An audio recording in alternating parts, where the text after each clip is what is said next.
एक आदमी था जिसे पूरी जिंदगी बस एक ही ख्वाहिश थी। वह चाहता था कि उसका एक बेटा हो, लेकिन उसकी पत्नी लगातार 3 बेटियों को जन्म देती है। हर बार उम्मीद टूट जाती है। आखिरकार वह मंदिर जाकर मन्नत मांगता है कि इस बार जरूर लड़का हो। डिलीवरी के दिन पूरा गांव बेचैनी में था। सबको भरोसा था कि इस बार बेटा ही पैदा होगा, लेकिन किस्मत ने एक बार फिर वही खेल खेला। इस बार भी लड़की ही हुई। इस आदमी का नाम था महावीर, जो अपने समय का मशहूर पहलवान रह चुका था। महज 19 साल की उम्र में उसने नेशनल चैंपियनशिप जीत ली थी, लेकिन उसका सपना अधूरा रह गया क्योंकि उसके पिता ने उसे कुश्ती छोड़कर खेती करने पर मजबूर कर दिया। शादी के बाद महावीर ने ठान लिया था कि वह अपने बेटे को ऐसा पहलवान बनाएगा जो उसका अधूरा सपना पूरा करेगा, लेकिन बेटा तो हुआ ही नहीं। एक दिन कुछ ऐसा हुआ जिसने उसकी सोच बदल दी। उसने देखा कि उसकी दोनों बेटियां एक ताकतवर लड़के से लड़ रही हैं और हैरानी की बात यह थी कि वे उसे बुरी तरह हरा देती हैं। उसी पल महावीर को एहसास हुआ, चैंपियन बनने के लिए बेटा होना जरूरी नहीं, बेटियां भी इतिहास बना सकती हैं। उस दिन के बाद उसने अपनी बेटियों को कड़ी ट्रेनिंग देना शुरू कर दिया। सुबह 5 बजे उठना, घंटों की दौड़, बाल कटवाना, लड़कियों की जगह लड़कों जैसे कपड़े पहनना और घर का बना सख्त डाइट फूड। हर दिन कुश्ती की कठिन प्रैक्टिस। गांव वाले बेटियों का मजाक उड़ाते थे। पत्नी डरती थी कि अब इन लड़कियों से कोई शादी नहीं करेगा। खुद बेटियां भी इस सख्त जिंदगी से परेशान हो चुकी थी, लेकिन उनकी सोच तब बदलती है जब उनकी 14 साल की एक सहेली की जबरदस्ती शादी कर दी जाती है। उन्हें एहसास होता है कि अगर उन्होंने हार मान ली तो उनकी जिंदगी भी बस घर और बच्चों तक ही सिमट जाएगी। तब उन्हें समझ आता है कि उनके पिता उन्हें सजा नहीं बल्कि एक बेहतर भविष्य दे रहे हैं। जल्द ही सबसे बड़ी बेटी गीता लोकल और नेशनल लेवल के टूर्नामेंट जीतने लगती है। वह नेशनल टीम में शामिल होती है और इंटरनेशनल लेवल पर खेलने का मौका मिलता है। लेकिन गांव से बाहर निकलते ही गीता बदलने लगती है। वह बाल बढ़ा लेती है, फैशन में लग जाती है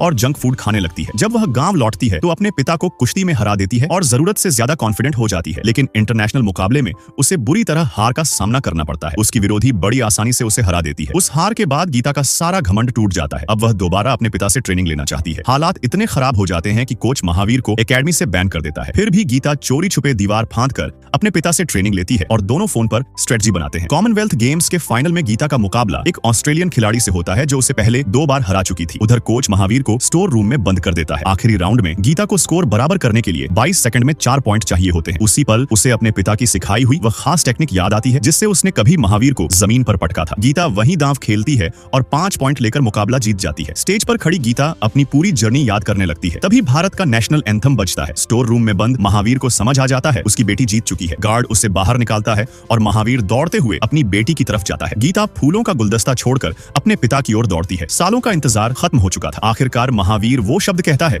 जो गीता हमेशा से सुनना चाहती थी, शाबाश। और एक पिता का सपना पूरी दुनिया के सामने सच हो चुका था। सब्सक्राइब।